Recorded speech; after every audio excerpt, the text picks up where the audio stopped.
Today on XPlay, a beloved property that should be dead is back. We meant Skyrim.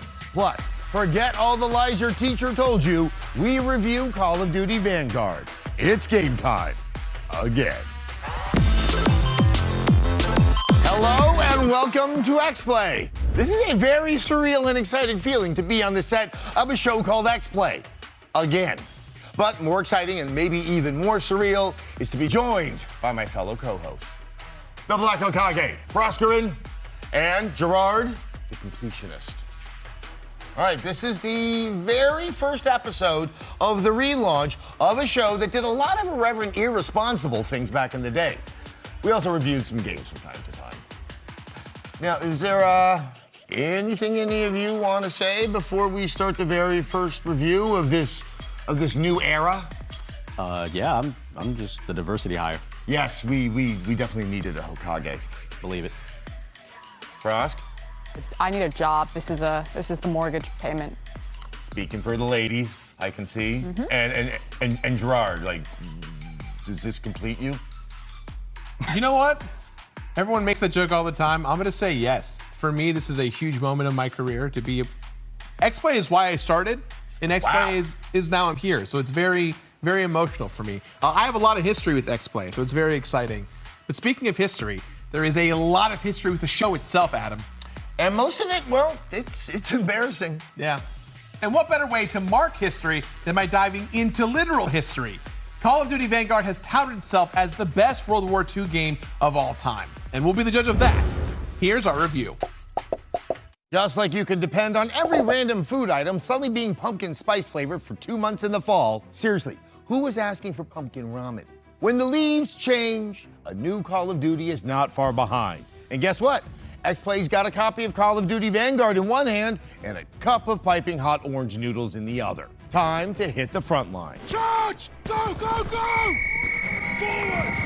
The Call of Duty franchise is almost 20 years old, which means it's old enough to fight in the wars it depicts. This time, it's heading back to where it all began, WW-DOS. I have lots of thoughts on the campaign, and the Black Hokage is bravely launching into the realm of multiplayer. Does Vanguard up the firepower of multiplayer, or is it the same thing we've been playing for years? Let's find out. Oh, and zombie mode too, which is, we'll get into it. Oh, and stick around to the end, because this time, we're giving it a score.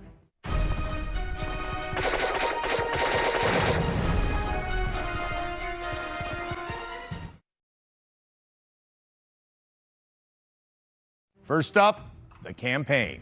The Call of Duty franchise has survived off of its multiplayer for years now, and while the campaigns have given us notable moments in gaming history, you never find someone at the water cooler saying, "Boy howdy, I can't wait to see what stories and characters the Call of Duty campaign introduces to me after I finish today's TPS reports." Vanguard is the first Call of Duty to return to World War II since Sledgehammer Games' Call of Duty World War II. Wow, they really ran out of title ideas for a while there.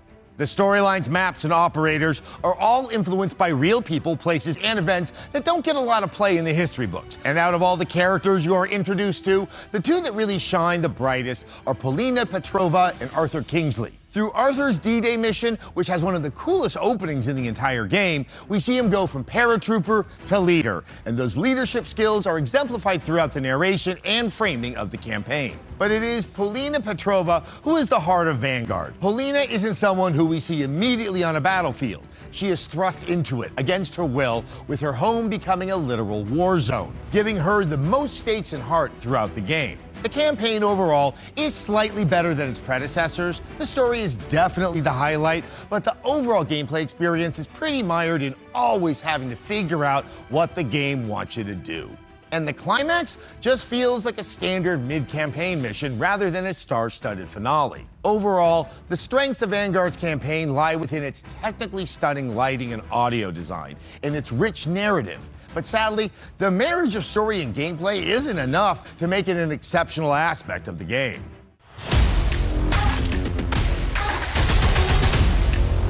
All right, now it's time to talk about the core of Call of Duty, the multiplayer. Vanguard hit the ground running with the release of 20 maps at launch and 8 different multiplayer modes. Now immediately, Patrol stood out to me. It's similar to Hardpoint, but the point itself is constantly moving around the map. This is a good thing because it forces people out of camping and it encourages the fast-paced kills and the action you want out of a Call of Duty multiplayer match. Meanwhile, on the opposite end of my enjoyment spectrum is Champion Hill's mode. Champion Hill is the love child of King of the Hill and BR, and it's not fun in my opinion. It's just not. The maps for Champion Hill are small and congested, so it doesn't feel skill-based, but rather purely right time, right place, right operator, right team-based. But when the game works, it really works. The weapon customization is the deepest I've ever seen. You can really have a detailed hand in your loadouts, scopes, grips, ammo types, and more. Additionally, each operator comes with their own unique perks, unlocks, and introductory cutscene.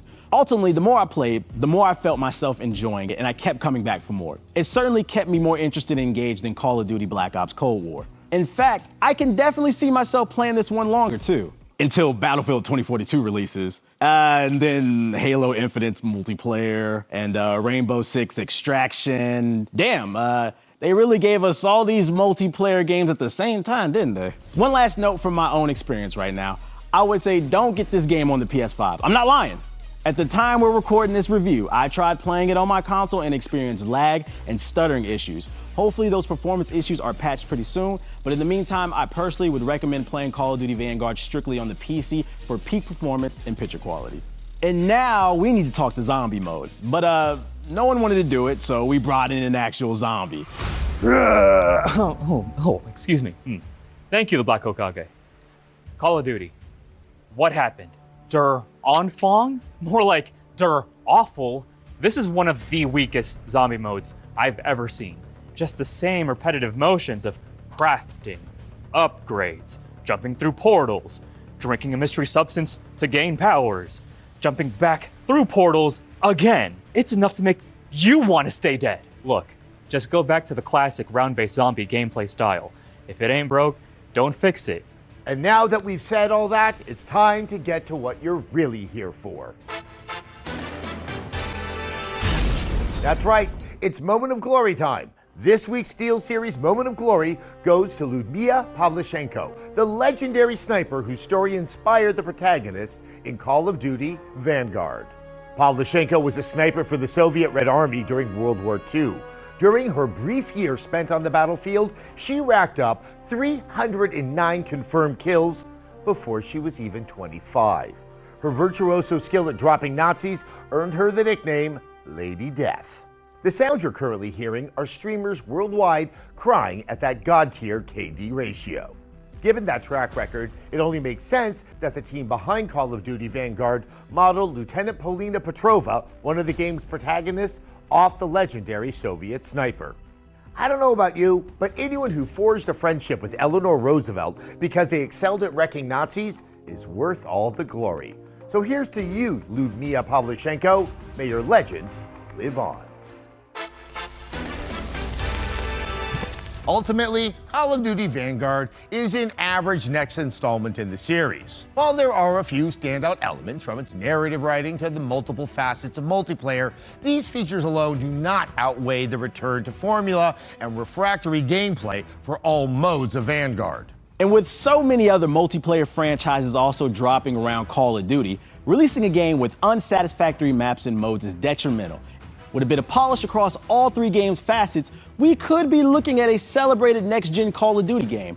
But in its current state, Vanguard just feels like another standard chapter in the Call of Duty history books. Which is why, together, we've come to the conclusion that Call of Duty Vanguard gets a 3 out of 5. And I thought I was a badass for getting to the top tier of my Pokemon Unite League, but clearly my standards are set way too low. So we just gave Call of Duty Vanguard a score, and half of you are furious, half of you are like, it's all right, and the other half are like, oh, what's up with the score? Mate, that's like 3 halves. Listen, I'm an overachiever. Come back after the break, and we'll learn about what the score means. And we will reveal the real reason that they keep re-releasing Skyrim. It's more sinister than you think.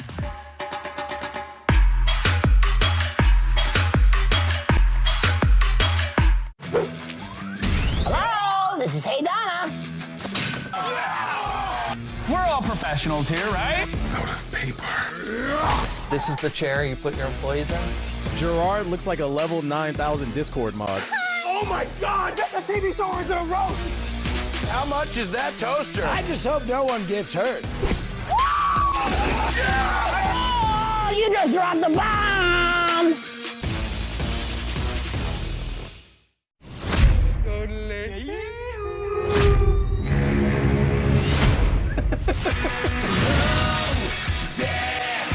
Our job is to give the guests the adventure of their lifetime.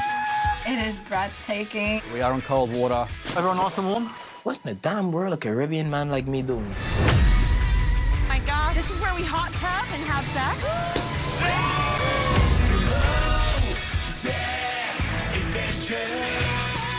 Hey y'all, hey y'all, hey y'all. Hey y'all, Scott here, quick. What's the first thing you think of when you think mysterious? I died.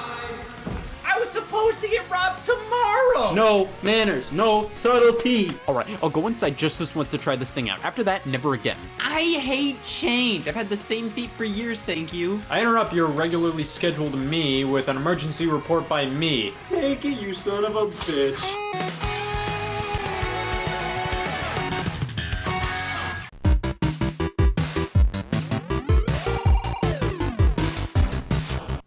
Welcome back to XPlay. I just can't stop saying that. Nah, don't worry. You'll probably be over it by next week. Oh, I might be over it by lunch. I'll keep you posted on that. Yeah. Well, now, Adam, I think it's time that you have a confession to make. Yes. This is a safe space. Don't worry. I hate scoring game reviews. But I do it for the fans! For the fans. The 5-point XPlay rating scale is iconic. I remember it well, but Adam, what does it mean? Gerard, if only there was a package, something both audio and video melded together that could explain it for the people out there. If only. If you've been paying attention, you probably noticed we've been releasing video game reviews on our YouTube page from time to time. There's always been something missing. You know what I'm talking about. The scores. We're bringing back the 5-point scale, with 5 being the best score that a game can receive and 1 being the worst. Some games we review might not even be scoreable. We also reserve the right to revisit and rescore games, like a No Man's Sky situation. So, what does each number mean? The rest of the XPlay team is here to help me break it down. Okage, you're up first. A 1 out of 5 is the worst score. It's the bottom of the barrel. Games that get a 1 out of 5 are broken, unfinished, or completely unplayable. They're games that you should never buy or only buy for your enemies. Now next up, we have the 2 out of 5.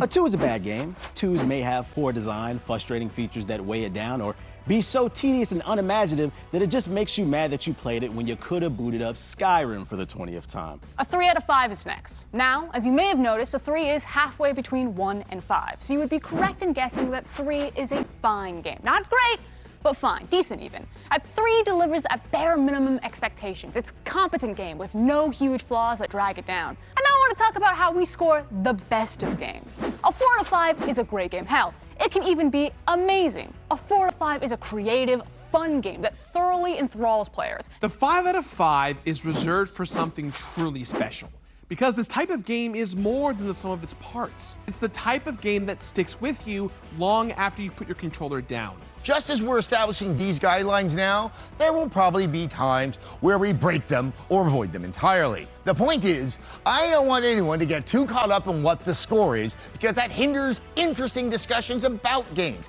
And that's what we're all here for, isn't it? To hear different perspectives about our favorite medium and not get tied up in the silly number it's attached to. One game that is a bona fide 5 out of 5 is Skyrim. It's hard to believe it came out 10 years ago, because it also came out last week.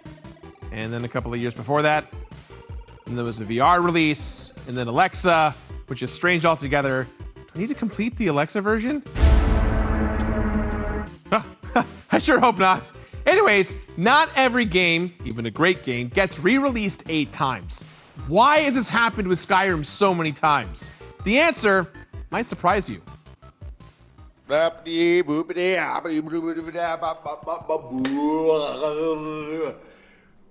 10 years since Skyrim launch. Ha! Well, I mean, such a great game. I love it. Are you playing PC or Xbox?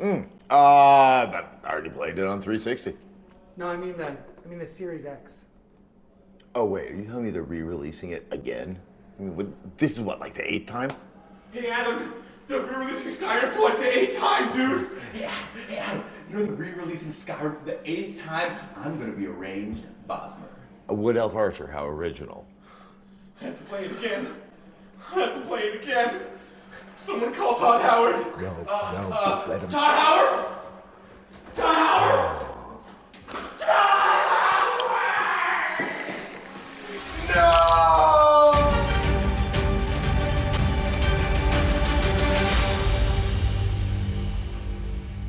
Hey, if you could take an old something, knock the dust off of it, and people will pay for it. I mean, right? They're trying to get the breast physics perfect. Horses, we don't care. No, screw them. Boobies, super important. Come on! It's like a classic novel, you know? It's literally always in print. This is a stupid video. They already told us why they keep remaking it. It's because you dumb keep buying it. Oh, look, there's a dumb there's another dumb Oh, I've bought every single version of Skyrim, including the Alexa version. I have put well over 600 hours into these games. What's a Skyrim? Skyrim, also called the Elder Scrolls V by well-actually gamers, sent shockwaves through the gaming community. Skyrim was a sprawling fantasy RPG and a mega time suck for players everywhere. It was preceded most notably by Elder Scrolls III Morrowind, and the other one that had Sir Patrick Stewart and tried to sell us horse armor, which we bought. After Elder Scrolls IV Oblivion, the team at Bethesda forged north in search of new territory in Tamriel and struck gold. Skyrim was instantly the fastest-selling game on Steam up until that point. 96 out of 100 on Metacritic.com, 9.5 out of 10 from Game Informer, and most importantly, XPlay gave it an enthusiastic 5 out of 5. Skyrim as a fantasy RPG was practically perfect in every way in the eyes of many gamers. And it's hard not to see why. The game was a balance of meticulously crafted narrative experience and open-world sandbox power fantasy. There were plenty of fantasy RPGs before Skyrim, including games from that same franchise, but this title was a sea change moment. But Skyrim isn't a game to just be played. It's an exclusive category, a forever game. Much like GTA 5 and G4, Skyrim never stopped playing. It released in 2011, even before GTA 5, and without a multiplayer or MMO-type function even to this day, yet it persists. Like the Divines themselves, there are 8 distinct iterations of the game. The original release, Legendary Edition packaging DLC into a single purchase, Special Edition for the PS4 and Xbox One folks, Skyrim Switch, Skyrim PSVR, Skyrim Other VR, Skyrim on Alexa. Yes, this is real, and most recently the Anniversary Edition. In case you hadn't figured it out, they're the exact same fucking game. More than 30 million copies of Skyrim have been sold. Playtime historically averages 150 hours per copy, resulting in over 5 billion hours played. That's 19,000 times longer than White Jesus walked the earth. 60,000 times longer than XPlay was on air. An extraordinary feat. But the question remains, how? This man knows. Todd Howard, the Nern root of the whole operation, game director of Skyrim, a man who once said this. That mountain is not just a backdrop. You can walk all the way to the top of that mountain. This statement launched 1,000 memes, but strikes at the heart of what makes Skyrim so sticky. The infinite paths a player can take within the game were merely the beginning. Then modders poured gasoline on the fire. Modders, mysterious figures who exist in the haunted space between gamer and developer. Could this be the answer to the riddles?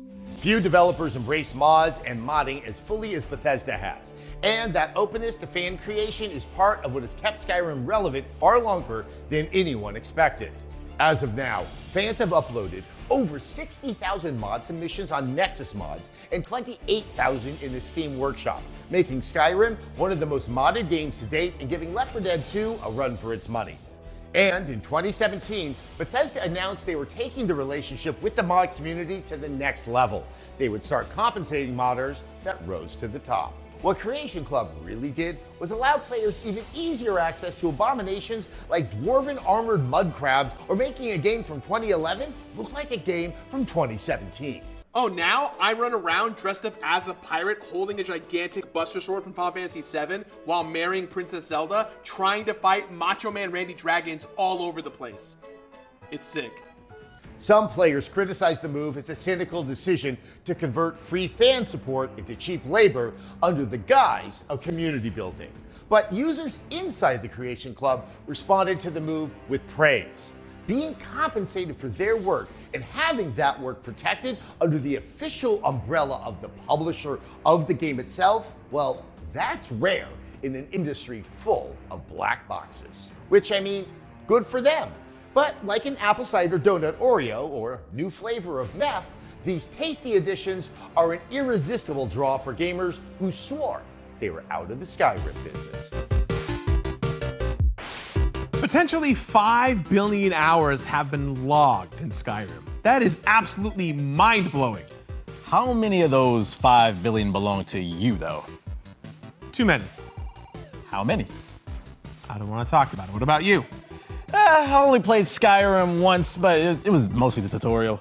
So I guess that's about 300 hours each if you average us together. More Skyrim after this.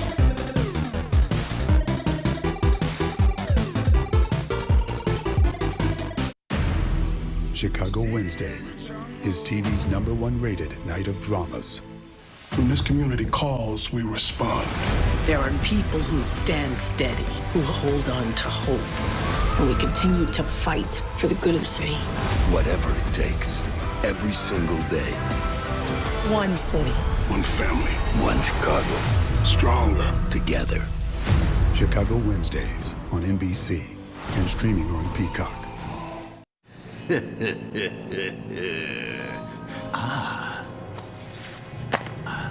What's up, GB? Oh, you know, I dropped my wallet underneath the giant controller and I can't reach because of my old, frail body. You mind helping a pal out? Yeah, sure. Oh, yes. Of course.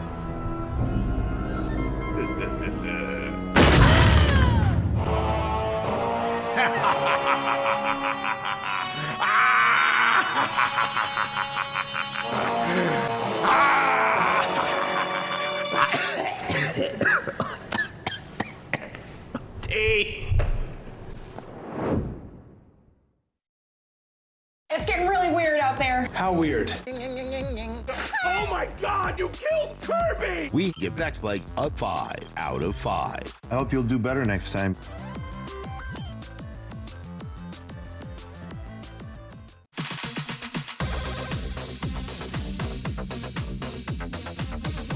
Welcome back to XPlay.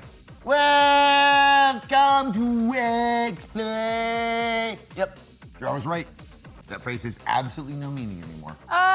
Question, Adam. Why is there an animal in our set? There is. We should probably name it. Ooh, can we call her that Betty? Absolutely not. Why? Here's more Skyrim. So much time. Time spent in a fantasy world while in the real world fast food jobs went unattended. SATs unprepped for. Showers unshowered. There are so many different experiences, but they all lead to the same place. I've been running the Skyrim group for a while now, and it's very sad. We see the same story over and over again. People get sucked into Skyrim, but we're there to pull them back out. Hi, my name is Emily, and I own 6 copies of Skyrim. Hi, Emily. This feels like a family. It feels like when I built that house in Whiterun, it feels like that. Together with Foosro Da, so we can be Foosro done. All right. Skyrim, dude. I only played Skyrim for an hour. I'm just here for the coffee. Nord's armor has lots of fur. This sometimes makes Night nervous. I did get a new haircut. Thank you for noticing. What? Gerard, you know the rules. Come back on! Next week. You can come back next week. You know the rules. You can bring us stuff in here. Yeah. But some players who enter Skyrim never make it home. Headed to High Hrothgar? Be careful for wolves. Will, this has to stop. Got any ale or mead? Jeez, Will, I mean, come on. We gotta take off the costume. We gotta go downstairs and shoot. Stop, sneak thief! Never should have come here. No! Ah! Okay, Will, enough's enough. Skyrim has this quality where it feels never ending. I mean, there are procedurally generated quests, so it literally can be never ending if you want it to be. But why has it had staying power, and why does it really keep getting re-released? It's not just because it was or is a great game. There are plenty of those. It's because it is an inflection point. It revolutionized open world RPGs forever. And like Lord of the Rings, it not only transformed a genre, it was the exposure point for so many people, it became the defining standard for that genre for millions of players. It's lightning in a bottle that the development team had the insight to recognize and the foresight to sell to you 8 more times. Skyrim will sit comfortably in the top 20 best-selling games of all time, likely for decades to come. But it also laid so much groundwork for what an open world game was capable of. Skyrim walked so more immersive games like Red Dead Redemption 2 could run.